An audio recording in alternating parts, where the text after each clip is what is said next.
This will be the second screenshot video, and it is in conjunction with the Torts 2 posting.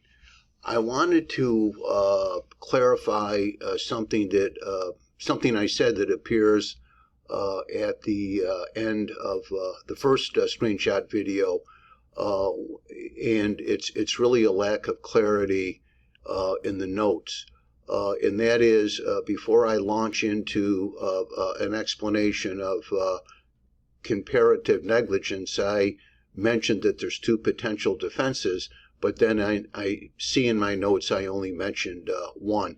The second defense you're going to encounter in a negligence case, its utility, of course, might be another matter, but the second defense would be simply that the defendant wasn't negligent. So when I talked about two potential defenses, what I didn't identify, my apologies, is that the first defense, if you will, that I didn't mention would be that the defendant isn't negligent, and then that goes on to say that even if the defendant is negligent, the claim would be, well, the plaintiff too or additionally was negligent, and that then calls into play the comparative negligence.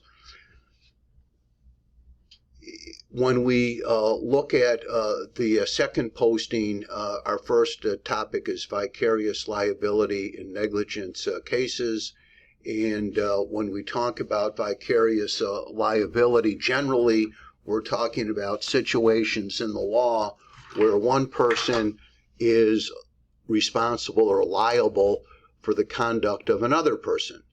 And there are two classic examples of vicarious liability in negligence cases. The first one would be in vehicular accidents. And the rule is that the owner of a car is vicariously liable for the negligent operation of the car by another person, provided that the other person is driving with the owner's consent. And if I loaned my car to another person and they drove it negligently and were involved in an accident, their negligence would also be attributed to me. Not really because I was negligent. It's a policy rule, if we think about it, and essentially that policy rule, or if you will, policy consideration, is based on the fact that, as most of us know, to own a vehicle in New York State, you must have insurance, liability insurance in place.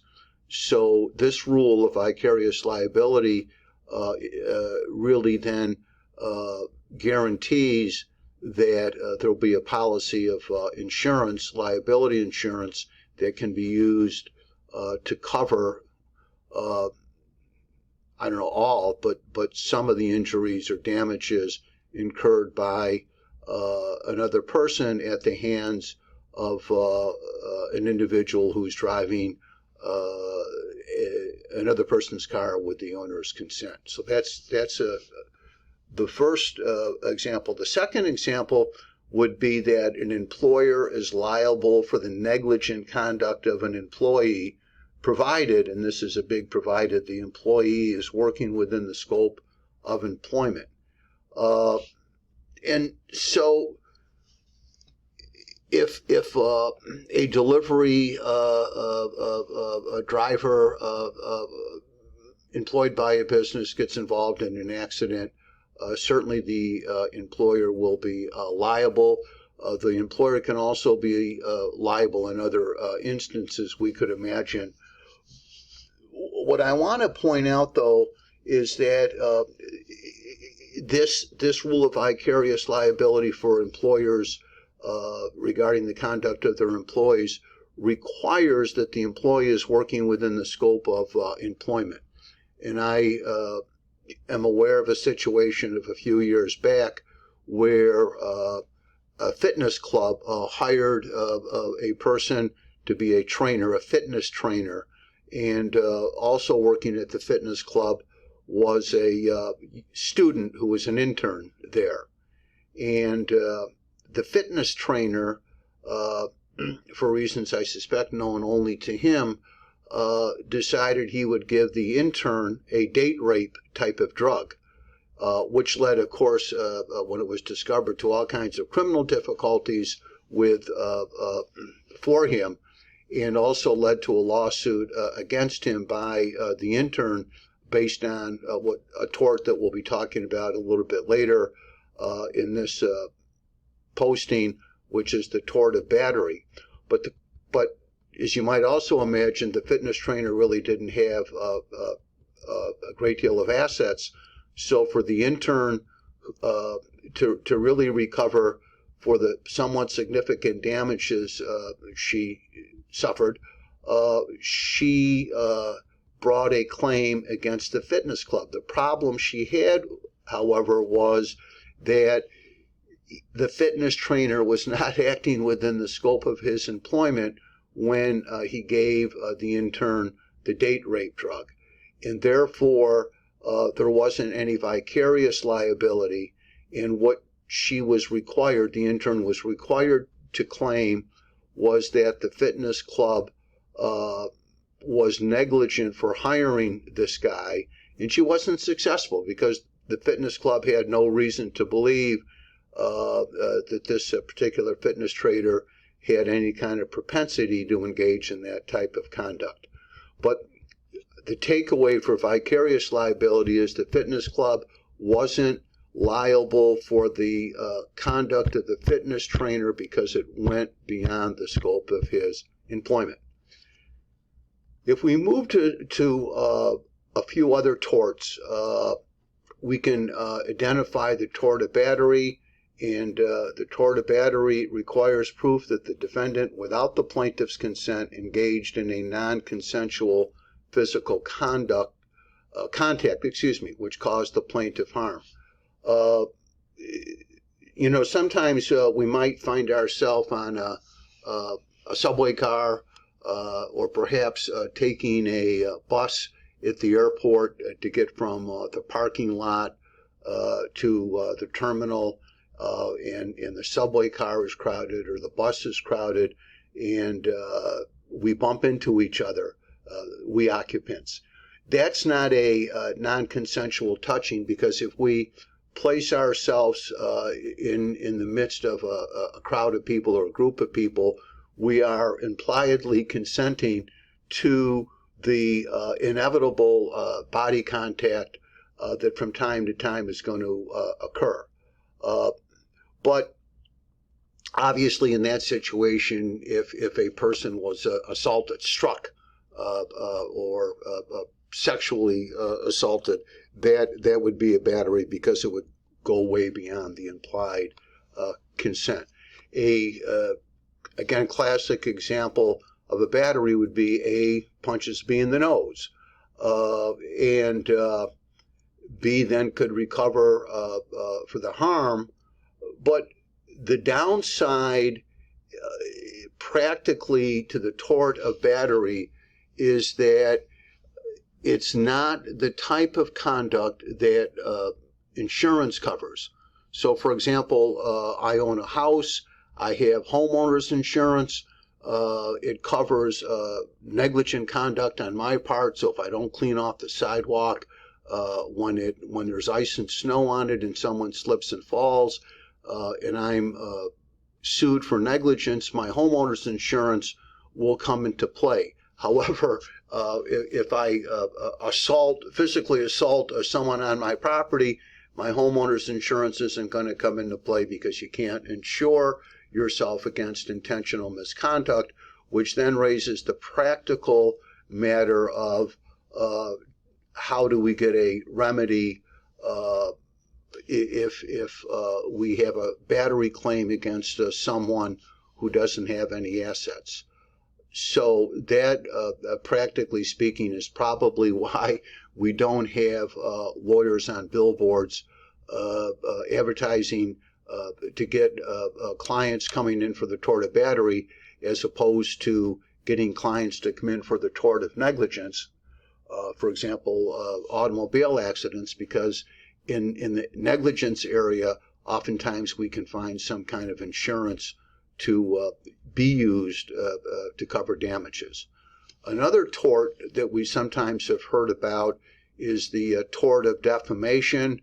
It recently, I think, acquired some notoriety.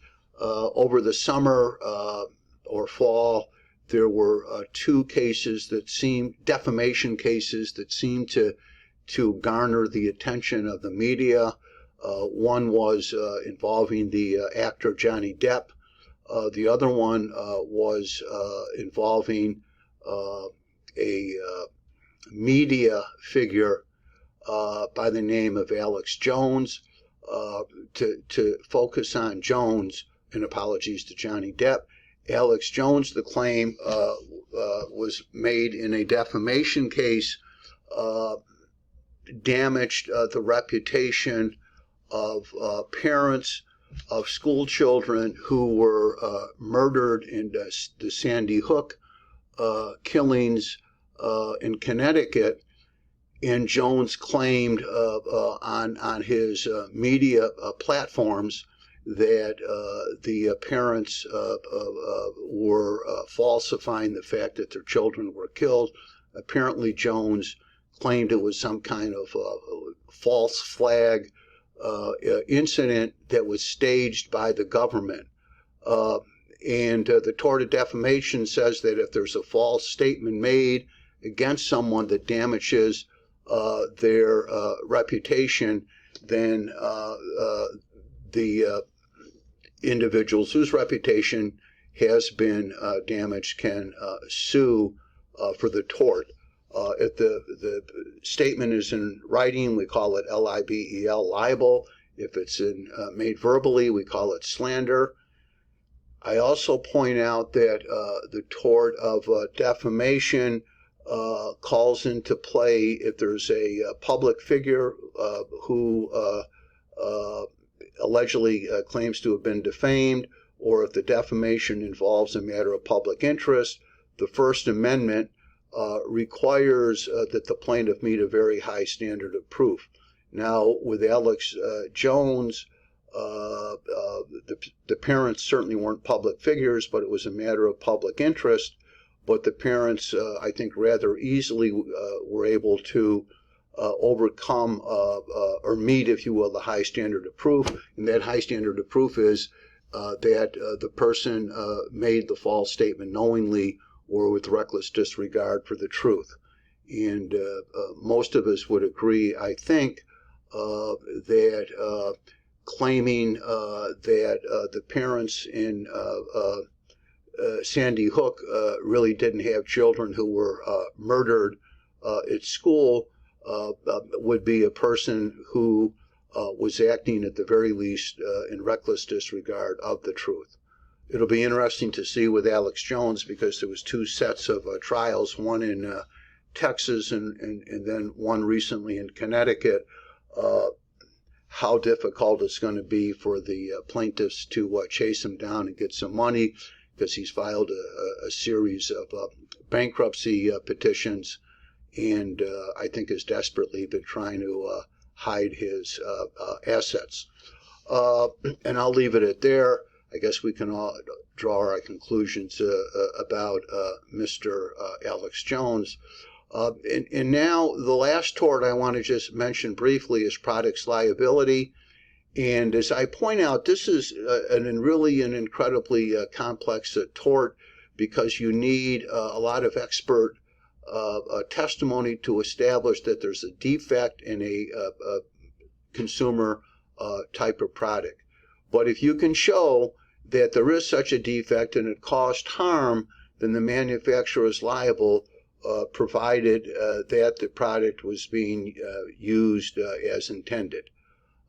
So battery, defamation, and products liability are three other torts, in addition to the tort of negligence, that we are going to see in this area. So I'll stop at this point.